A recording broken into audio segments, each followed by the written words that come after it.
Hi, this is Christina. Welcome to my sweet digs. Before you come in, just make sure to subscribe in this general area, and we'll wait. All right, come on in. I live in the Highland Park area of Los Angeles, and I pay $850 a month for a one-bedroom apartment, which is very little.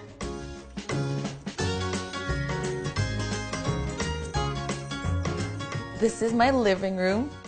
I don't really have a decorating plan. All this furniture is either from Target or Craigslist or given to me. This chair I found on the street. My desk and my chair are from Craigslist. The only thing that I actually bought with any intention is this ridiculous chair that's shaped like a hand. When people see this chair, they're normally like, whoa, is that comfortable? And it is, so don't worry about it. It's pretty silly, and I feel like it's the kind of thing that's really hard to square away with a roommate. Every other person I've lived with or guy I've dated has been really into the minimalist thing. Werner Patton chair, cowhide rug.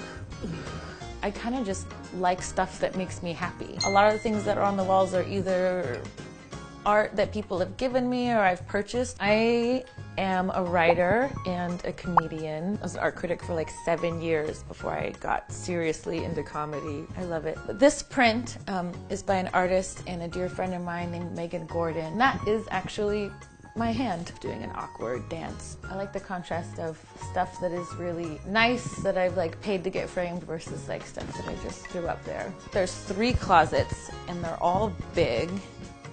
This is the first one where I hang all my coats for these harsh LA winters.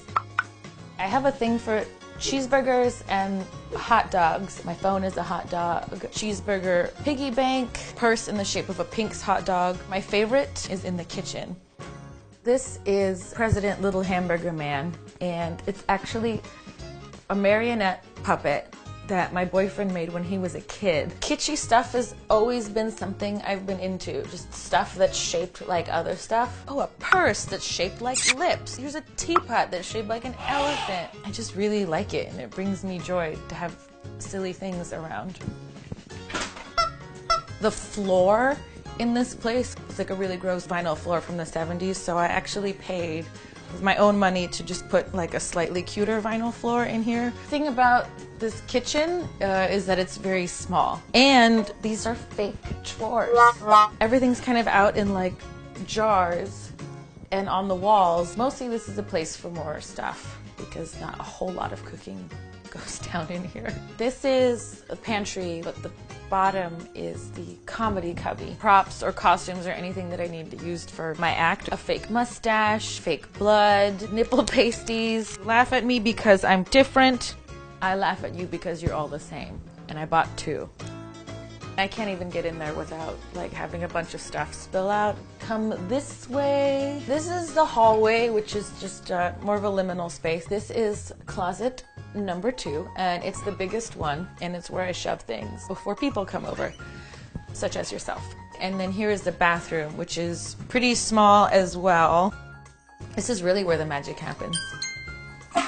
Nothing too fancy about it. My favorite part though is the floor, which I also paid to have the floor done myself. This whole place is cheap enough to make it worth it. Finally got to go to Linoleum City, this giant warehouse that only sells different types of floor. A lot of the fun floors were really expensive, so I went to the scrap section, and there was just this scrap of flooring that was left over from an airport bathroom. So I spent a lot of time looking at it. Here is the bedroom. Some of the most sentimental pieces in my apartment are in this room. The paintings on the wall. The one at the top there is a painting that I did when I was 12 or 13 years old. The more I look at other paintings, the more I realize that was a great painting that I did. The final walk-in closet is here in the bedroom.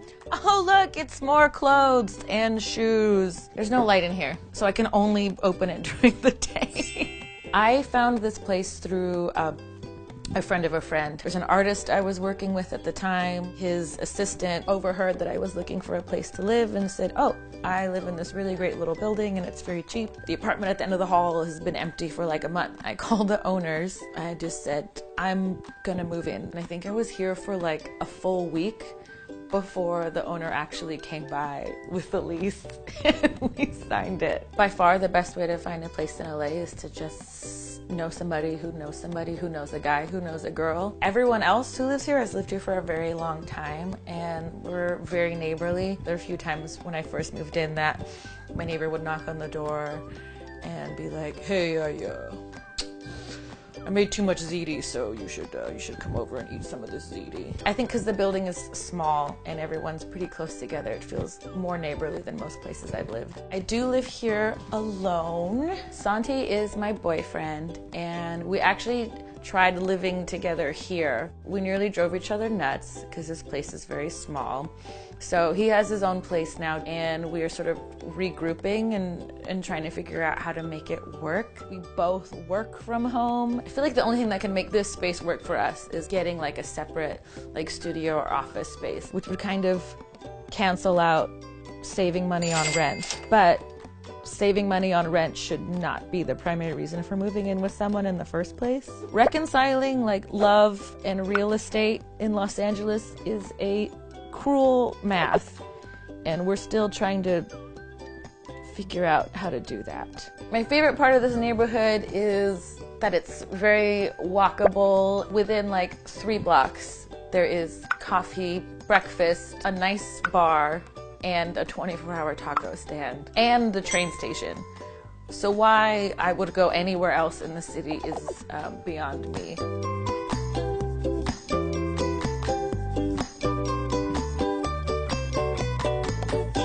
Thank you for coming over and checking out my sweet digs. You can watch more videos here or subscribe there.